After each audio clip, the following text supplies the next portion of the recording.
পর্যায়ে পৌঁছে গিয়েছে আজকের এই কবিগান। হ্যাঁ গো বলুন।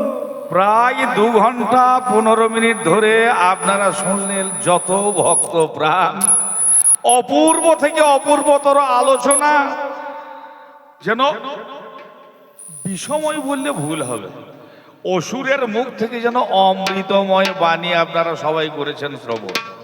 আপনাদের সকলের চিত্তের চঞ্চলতা ভাব দূরীভূত হয়েছে। প্রায় 2 ঘন্টা 15 মিনিট ধরে শেষ মুহূর্তে উনি যে কথাটা বললেন, ঘরে ঘরে যে দেবতা যে দেবী আছে তাদের চরণ যেন আপনারা বন্দন করেন। তাহলে 2 ঘন্টা 15 মিনিট ধরে তুমি কি শিক্ষা দিলে? ঘরে ঘরে কই তুমি তো বলতে পারলে না ঘরে ঘরে যে অসুর আছে বা অসুরের জননী আছে সে কথা না বলে ঘরে ঘরে দেব দেবতা পিতা মাতা, তা সে জায়গাতেও দেবতা আর দেবীর কথা করেছো তুমি জোড়া গাথা।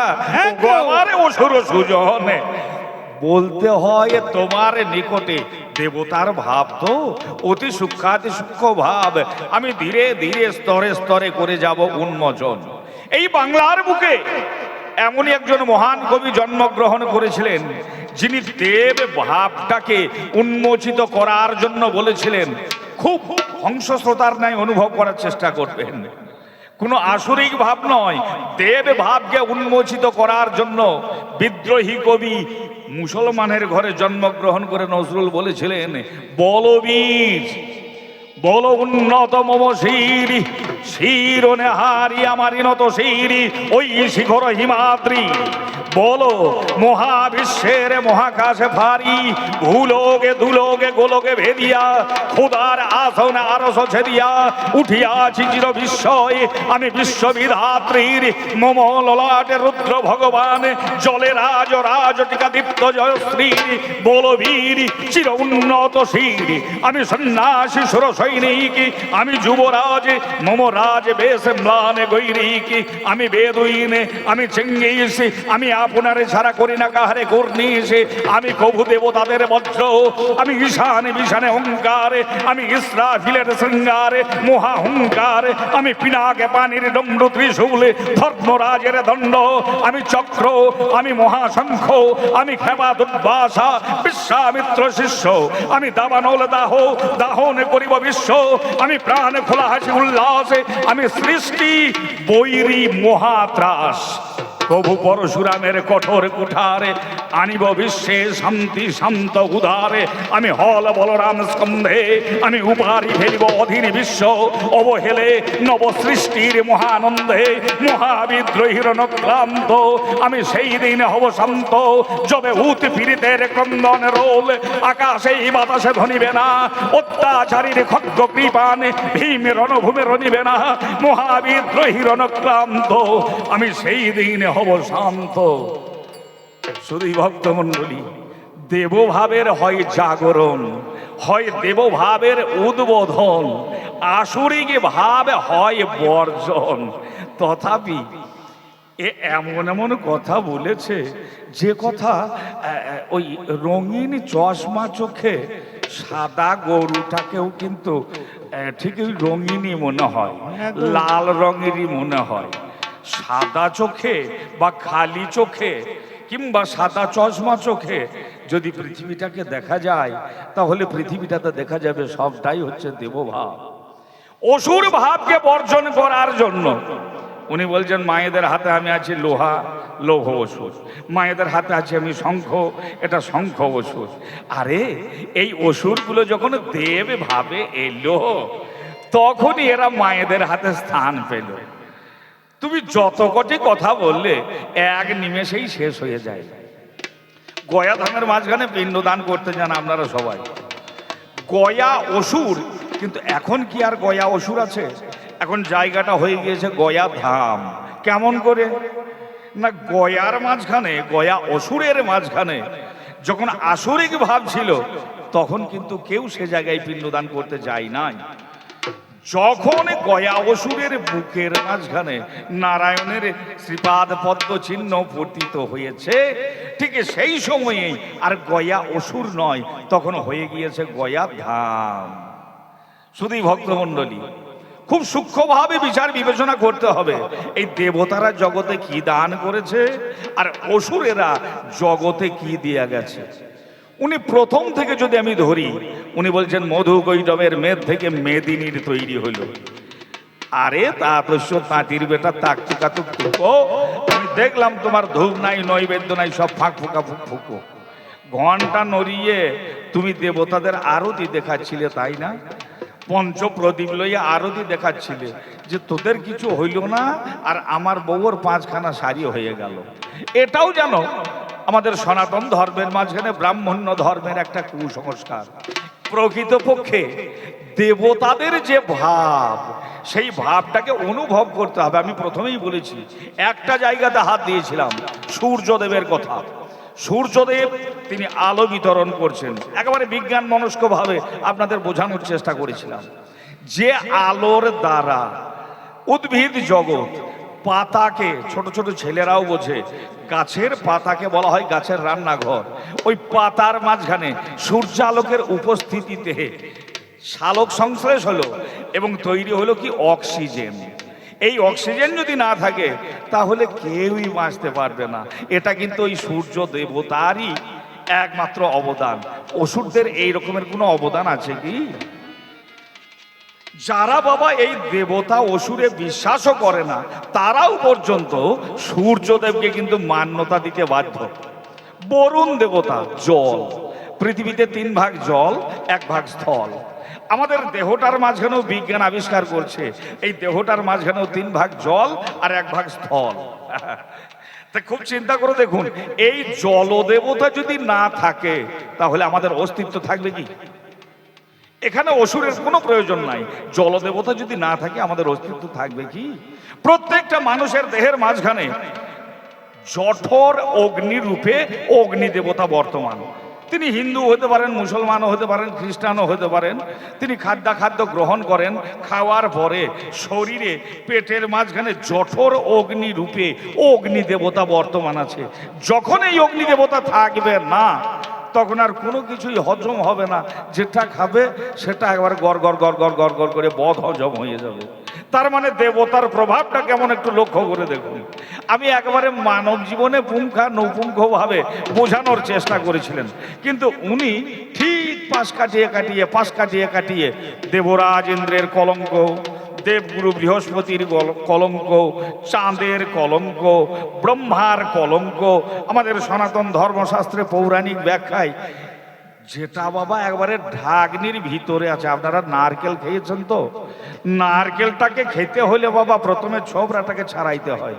ছোবরাটাকে ছাড়ানোর পর একটা শক্ত খোলা থাকে, শক্ত খোলাটাকে একটা কাটারি কিংবা দা দিয়ে একটু কেটে দিতে হয়, তারপরে কিন্তু নরম শ্বাস পাওয়া যায়। আমাদের এই পৌরাণিক আখ্যানগুলোও ঠিক তাই। প্রথমেই একটু ছিবড়ে আছে, ওই ছিবড়েটাতে মনে হচ্ছে যেন কলঙ্ক আছে। কলঙ্কটা যখন উন্মোচিত হয়ে যাবে তখন বোঝা যাবে দেবরাজ ইন্দ্রের মনের মাঝখানে কোনো কলঙ্কই ছিল না। দেবগুরু বৃহস্পতি তিনিও কোনো কর্মের জন্য কলঙ্কিত নায়ক নন। চন্দ্রদেব তিনিও কোনো কলঙ্কিত দেবতা নন। আমি প্রমাণ দেব গানে গানে, তবে আমি কিছু বলবো না। উনি অনেক গল্প বলেছেন কথাই কথাই। আমি আপনাদের মহামূল্যবান সময় এতটুকু নষ্ট করতে চাই না। খুব জগতের মাঝখানে দেখে থাকবেন অসুরদের যেন জোড়া জোড়া করে নাম পাই। শুম্ভ নিশুম্ভ, সুন্দ উপসুন্দ, রম্ভ করম্ভ, মধু কৈটব, এরকম জোড়া জোড়া নাম পাই। পার্থিব জগতের মাঝখানেও হয়তো কোনো পিতামাতার 2টি সন্তান, পরপরই হয়তো 2টি পুত্র সন্তান হয়েছে, তাদের ঠিক ওই রকমই জোড়া জোড়া নাম রাখে। হয়তো কেউ নাম রেখেছে জগাই মাথায়, কেউ আবার নিতাই গৌর, মানে ভগবানের নামেও নাম রাখে। তা আমি কিছু বলবো না ভাই, তোমার এই প্রথম থেকে এসেই আমি তো আজ দেবতা আর তুমি অসুর, তোমার দোষ নাই। তোমার যেটা ভাব তুমি সেইভাবেই একেবারে তুই তুকারি করে শুয়োরের বাচ্চা। বাবারে বাবা, আর আপনারাও বেশ ফিক করে বেশ ভালোই হাসছিলেন, কিন্তু যারা অনুভবী শ্রোতা তারা ভিতরে ভিতরে হাসছেন। আমাকে শুয়োরের বাচ্চা বলেছে, আমার এতটুকু দুঃখ নাই। কেন জানেন? স্বয়ং ভগবান শ্রীহরি তিনি নিজেই মিন কুর্ম বরাহ অর্থাৎ শূকর রূপ ধারণ করেছিলেন। কি জন্য জানেন? এই রকমের অসুর, এই রকমের দৈত্যকে বধ করার জন্য তিনি শূকর রূপ ধারণ করেছিলেন। আর একদিক থেকে বিচার করে দেখতে গেলে, যদি আবার বিজ্ঞানে আসি, চার্লস ডারউইনের বিবর্তনবাদ বলছে যেন আমরা সেই আদি দেবতারই সন্তান, অর্থাৎ আমরা মাঝে মাঝে আমাদের মনের মাঝে প্রবৃত্তিও জাগে শূকরের ন্যায়। এটা আমাদের শাস্ত্রও বলছে। আহার, নিদ্রা, ভয়, মৈথুন, এই চারটে ভাব আমাদের মাঝখানে আছে। ধর্মেন হীনা পশুভি সমানা। যারা প্রকৃতপক্ষে ধর্ম আচরণ করতে পারে না, তখনই তারা হয়ে যায় পশুর মতন। কিন্তু এই পশুর উত্তম জায়গা, যে উত্তম জায়গাতে আমার স্বয়ং শ্রীহরি গিয়েছিলেন, তিনি শূকর ভাব অবলম্বন করে দৈত্যকে দলন করেছিলেন। যদি সেই শূকরের বাচ্চা আমাকে বলো, তাতে আমার কোনো দুঃখ নাই। কিন্তু ধর্মেন হীনা, পশুর ন্যায় আচরণ যেন আমরা জগতে কেউ যেন না করি, এইটুকুই আমার গৌর হরির কাছে, আমার ব্রহ্মচারীর কাছে এইটুকুই আমি কায় মনোবাক্যে প্রার্থনা করি। তবে আমি কিছু বলবো না বাবা, ছোট্ট একটা গল্প মনে পড়ে গেল। লোকে কি বলছে ভাই তুই দেখ, আমি কিছু বলবো না। এই বাস্তব সমাজে যারা জ্ঞানী গুণী মানুষ, তারা কি বলছে, লোকে কি বলছে দেখ। ব্যাপারটা হয়েছে কি জানেন? এক মোড়ল মশাইয়ের দুই ছেলে, তা ছেলে দুটোর নাম হচ্ছে ওই নিতাই আর গৌর। বড়টার নিতাই, ছোটটা হচ্ছে গৌর। তা হয়েছে কি, ভদ্রলোক কিছুদিনের মধ্যে এই পৃথিবী থেকে তিনি বিদায় নিয়েছেন, মারা গিয়েছেন।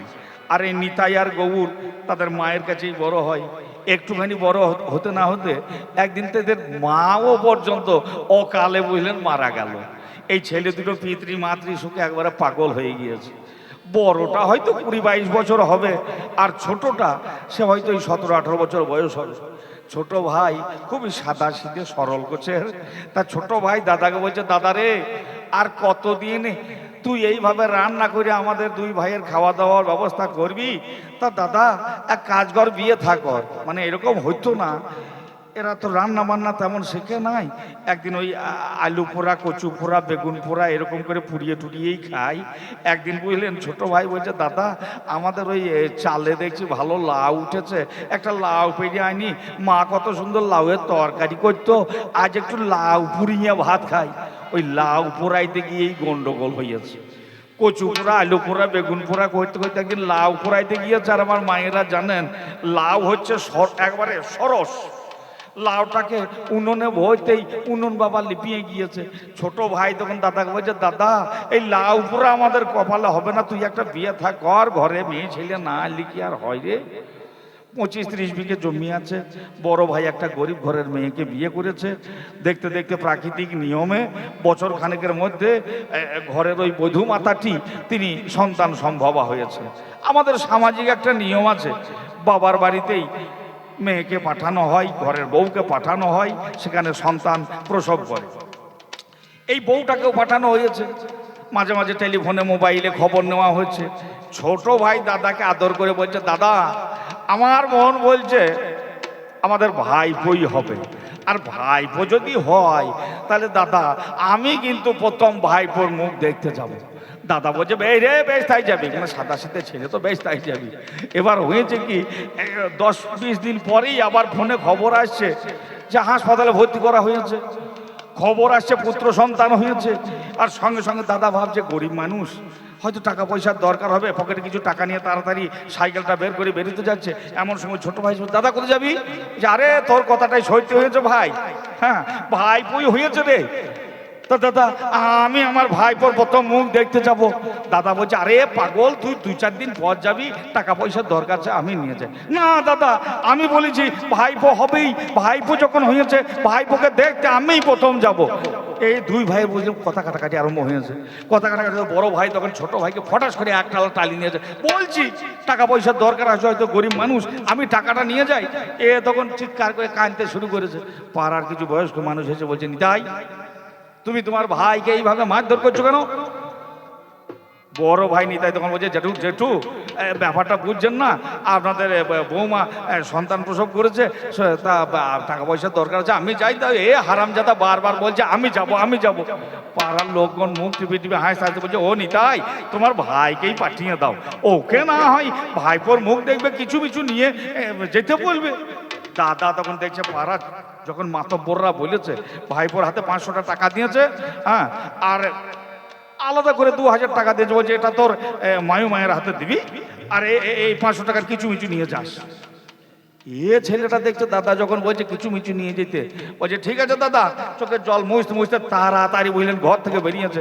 এ আবার সাইকেলেও চাপতে জানো না, বাসে চাপলে বমি হয়, মেট্রো রাস্তা ধরে ছুটতে ছুটতে চলছে, ছুটতে ছুটতে যাচ্ছে। মাঝেই একটা বাজার পেয়েছে, বাজারে গিয়ে খুব সাদা সিধে ছেলে তো, যে দোকানে যায় বলে আমাকে 500 টাকার কিছু মিচু দাও তো, মানে কোনো জিনিসের নাম নাই আর কি, কিছু মিচু, ওই কিছু মিচু দাও কিছু মিচু দাও করে গোটা বাজারটা ঘুরেছে, কোনো বস্তুই তো নাই, কিছু একটা নাম তো বলতে হবে। তখন মনে মনে ভাবছে 500 টাকাও না হয় মায়ের হাতে দিয়ে দেবো, বাজারটা ভালো নয়। এই ভাবতে ভাবতে সে আবার একটা মাঠ পার হয়ে দাদা শ্বশুর বাড়ি, তাড়াতাড়ি যেমন ছুটে যাচ্ছে, রাস্তা দিয়ে ঠাকুর মশাই চলে আসছিল, এক ব্রাহ্মণ ঠাকুর। সেই ব্রাহ্মণ মাথাতে বললেন একটা পুঁটুলি চাপিয়ে আনছে। সাদা শীতে ছেলেরা খুব স্মৃতিশক্তি হয়। ছেলেটা তখন বলছে, এই ঠাকুর মশাই ভালো আছেন ঠাকুর মশাই? ধরাম করে একবার মাঠে হাঁটু গেড়িয়ে বসে ঠাকুরকে প্রণাম করছে। ঠাকুর বলছে, কে বাবা তুমি? কেন?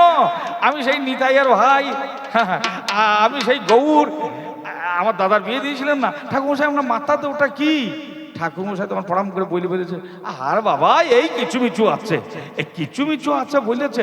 আর তখন দাঁড়াম করে লাফিয়ে উঠে বলছে, ঠাকুরমশাই পেয়ে গেছি, এই নেন এই নেন 500 টাকা নেন, আমি এমনি এমনি নেবো না, ওই কিছু মিচুটা আমাকে দিতে হবে। ঠাকুরমশাই একটা শ্রাদ্ধ সেরে বাইরে আসছিল আর কি, একটা তিলপত্র শ্রাদ্ধ সেরে, ওই মার্কিনের ভেতরে কিছু হয়তো আত কলার পট্টু, একটা ওই কাঁসার একটা রেকাবি, মানে 100-2 টাকার মাল সেখানে হয়তো আছে, একটা নতুন গামছা। ঠাকুরমশাই দেখছে ভালোই হইল, এখানে 200 টাকার মাল আছে, আমি 500 টাকা পেয়ে গেলাম। টাকা গুজে নিয়ে ঠাকুরমশাই গট গট করে হাঁটা দিয়েছে, আর মাথায় করে নিয়ে দেখছে কিছু মিচু নিয়ে তাড়াতাড়ি যায়, একবারে ছুটতে ছুটতে বললে, বৌদি কোথা চোখো? বৌদিতে যেখানকার সেইখানে আছে, বলছে দাঁড়াও আমি পুকুর ঘাটে হাত পা ধুয়ে আসি, আমি ভাই পুকুর করলে নেবো। ধপাস করে বললেন মালটাকে নামিয়ে দিয়ে পুকুর ঘাটে হাত পা ধুতে গিয়েছে। আর এমন সময়ে বৌদির মা সে দেখছে আমাদের জামাই, হ্যাঁ সে তো মহাজ্ঞানী, তা দেখি কি পাঠিয়েছে। এই ভেবে মাউই মা মানে এর বৌদির মা সে করেছে ওই গিটটা যেমনই খুলছে, খুলিয়ে দেখছে সব পুরাস, এ তো সাধ্যের জিনিসপত্র। তার মানে কি জামাইয়ের ভাই যখন এসেছে, তাহলে বোধ হয় আমাদের জামাই কি কোনো কিছু অঘটন ঘটে গেল নাকি, তাছাড়া সাধ্যের জিনিসপত্র আনবে কেন? বুঝলেন গিট খুলে দিয়ে ধপাস করে বসে পড়িয়ে, ও লতিকা ওরে তোর ঘরে তোর ছেলে তার বাবার মাথা খেইল রে, ওরে ও লতিকা তোর কপাল ভাঙলো রে। চরম কান্নাকাটি। আর পাড়ার মায়েরা দেখছে কতদিন আগে এর স্বামী মারা গিয়েছে, মেয়েটার কত কষ্ট করে বিয়ে দিল, জামাই হয়েছে একবারে হিরের টুকরো, আবার নাতি হয়েছে, এদের ঘরে কান্নাকাটি কেন? পাড়ার আমার মায়েরা যত সবাই ছুটে চলে এসেছে। আগো দিদি কি হইল কি? এই দেখো গো আমাদের কপালে ভাঙলো গো, ও গো আমাদের জামাই বোধ হয় মরিয়ে গিয়েছে গো, তাই দেখো সাধ্য জিনিসপত্র যে গো। কপাল চামড়িয়ে যখন কান্নাকাটি আরম্ভ করে, ছেলেটা হাত পা ধুয়ে টুকটুক করে বাড়িয়ে এসেছে। দেখছে কই আমাকে তো কেউ মিষ্টিও দেয় না, কেউ খানি গুড় বাতাসাও দেয় না, এরা কাঁদছে কেন? যারা সরল মানুষ হয় তাদের দেখবে না আপনি কারো কান্না দেখলে চোখ দিয়ে গড় গড় গড় করে জল পড়ে, ও দাঁড়িয়ে দাঁড়িয়ে কাঁদতে শুরু করেছে। আর এরা তখন ভেবে নিয়েছে যে সত্যি সত্যি গেলে জামাই বোধহয় মরে গিয়েছে, এরা তখন আরো ফুপিয়ে কাঁদতে শুরু করেছে। আর তখন দেখছে সব বোনাস, আমার ভাই বোয়ার দেখার দরকার নাই, যখন এই কান্নাকাটি চলছে আবার ছুটতে ছুটতে বাড়ি, ছুটতে ছুটতে বাড়ি যেমনই পৌঁছিয়েছে। আর দাদা জিজ্ঞাসা করছে, ভাইপো কেমন দেখলি? এবার ছুটতে ছুটতে হস হস করে এলি।